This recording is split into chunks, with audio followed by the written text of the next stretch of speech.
हैं, शंकर बल प्रदान करते हैं। दुनिया के लोग हंसेंगे शंकर जी पे जल चढ़ाने से क्या होता है? दुनिया के लोग हंसेंगे शंकर जी पर एक लोटा जल चढ़ाने से फल क्या मिलता है? एक लोटे जल की महत्वता क्या होती है? दुनिया के लोग हंसेंगे कि शंकर की आराधना का फल क्या होता है। दुनिया के लोग हंसेंगे कि भगवान शिव की भक्ति का फल क्या होता है। दुनिया के लोग हंसेंगे कि शंकर भगवान पर बेलपत्र चढ़ाने का फल क्या होता है। शंकर भगवान का गुणगान करने का फल क्या है। शिव को एक चावल का दाना शंकर को चढ़ाने का फल क्या है।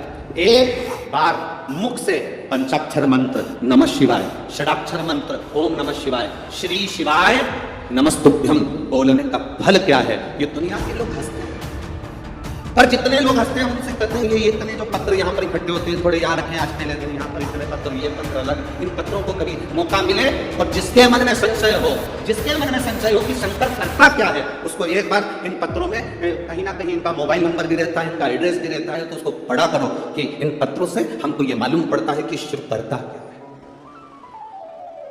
देवता देते हैं पल्ला झाड़ कर और महादेव देते हैं छप्पर फाड़ कर। मेरा शंकर कभी कम नहीं देता, मेरा वो घड़दानी देता है तो छप्पर फाड़ कर देता है।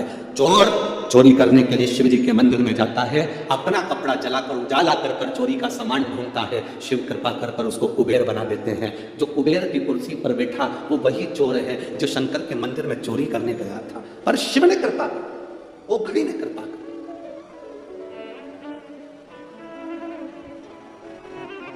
वो करुणा से शंकर के जो भक्त होते हैं वो 3 बार रोते हैं। कितनी बार रोते हैं? 3 बार। शिव के जो भक्त होते हैं वो 3 बार रोते हैं। पहला, जब भगवान शंकर को पुकारते हैं, उसके हृदय में बड़ी तकलीफें होती है, कष्ट होता है, दुख होता है, तब वो भगवान को पुकारता है, तब रोता है।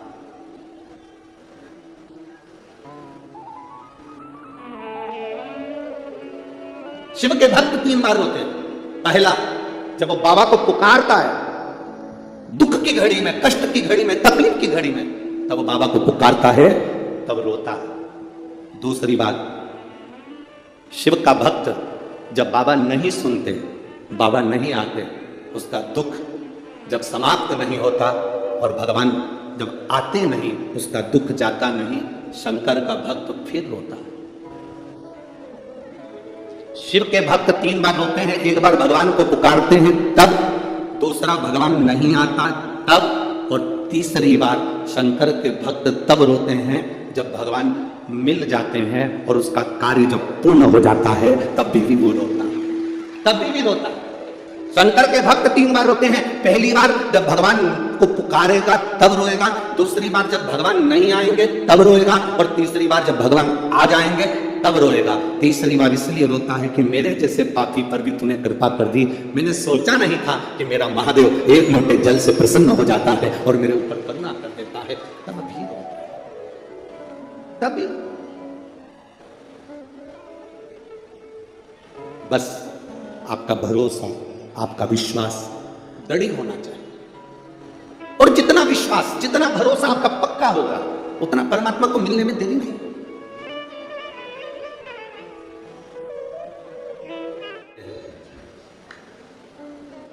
पार्वती जी को दूसरा वर देवादिदेव महादेव ने, एक वर दिया व्रत, नियम, साधना, तपस्या, तप करने वालों को शिव और शक्ति बल देते। दूसरा वर देवादिदेव महादेव माता पार्वती जी को दे। पार्वती, और देखो बिना बल के, बिना अगर कोई तप साधना अगर कोई करे और भगवान शिव की कृपा ना हो, माता रानी की, स्वयं माता पार्वती की दया ना हो, तो कोई व्रत किसी का सफल नहीं होता।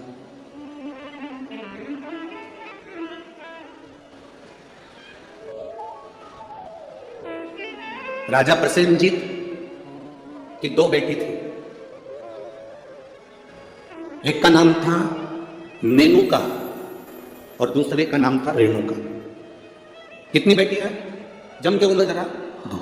पहली का नाम क्या है? नेनुका, ना एन, नेनुका पहली का नाम, और दूसरी का रेणुका, आर। रेणुका। राजा प्रसेनजीत की दो बेटी है, एक मेनुका है, दूसरी रेणुका है। नागपुर में भी कहीं ना कहीं रेणुका माता का मंदिर होगा, है? अच्छा, एक का नाम है मेनुका, दूसरी का नाम है रेणुका। अब देखिए तप का बल कैसे प्राप्त होगा। दोनों देवियों में विचार करिए, ये दोनों राजा प्रसेनजीत की दोनों बेटी है, रेणुका और नेनुका, ये दोनों बेटी राजा प्रसेनजीत।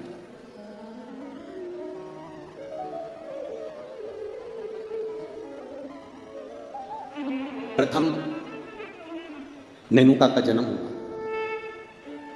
और नेनुका का जब जन्म हुआ तब नेनुका उस जन्म को पाने के बाद में अपने राजसी कार्य में अपने पिता के साथ में रहने लगी, कार्य करने लगी। दूसरे नंबर पर आई है रेणुका। रेणुका का जब से जन्म हुआ, जब से रेणुका जन्म हुआ, उस दिन से उसने केवल अपनी मां रेणु से एक बात सीखी कि जो कुछ मिलेगा वो अपने कर्म से मिलेगा,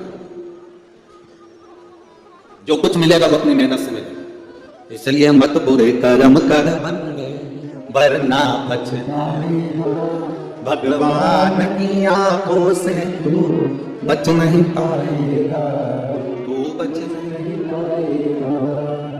हम जिस कर्म को करें उस कर्म के बल पर हमें प्राप्ति है। शादी को 12 साल हो गए थे गुरुदेव, संतान का सुख नहीं था। मैंने नागपुर के सारे डॉक्टरों को दिखाया और डॉक्टरों के हिसाब से उन्होंने कहा था कि तुम्हें संतान कभी नहीं होगी। सारे इलाज की रिपोर्टें भी मेरे पास में हैं। क्यों? उसका कारण यह था कि मेरे गर्भाशय में 12 mm की गठान हो गई थी, और 12 mm की गठान बहुत बड़ी गठान होती है गुरुदेव। डॉक्टरों ने कहा कि इसका ऑपरेशन कर भी देंगे तो तुम्हारी बच्चादानी में गर्भ नहीं ठहर सकता, तुम्हारे बच्चा नहीं हो सकता। तब मेरी दीदी ने कहा, आस्था चैनल पर कथा आती है, कभी 1 बजे कभी 2 बजे आती है, उस कथा को श्रवण करो। मैंने 2022 में कथा श्रवण करना प्रारंभ करा। आपने पशुपतिनाथ के व्रत का वर्णन किया। 12 साल तक मेरे यहाँ औलाद नहीं हुई गुरुदेव। जब 12 साल संतान नहीं हुई तब पशुपति व्रत करना प्रारंभ करा। सफेद आंकड़े की जड़ का प्रयोग किया, और सफेद आंकड़े की जड़ को मैंने कमर में बांध भगवान शिव का भजन करना प्रारंभ करा। आपने पीपल के पत्ते का जो उपाय बताया वो मैंने किया, और गुड़ियारी रायपुर की कथा मैंने टीवी पर आसन लगाकर सामने टीवी को चालू कर पूरी कथा गुड़ियारी रायपुर की सुनी, और बाबा की कृपा से उसी महीने में मेरा गर्भ ठहर गया, और 17 जुलाई 2023 को मुझे पुत्र रत्न की प्राप्ति हुई है। मैं बाबा को यहाँ प्रणाम करने आई हूँ। कहीं बेटी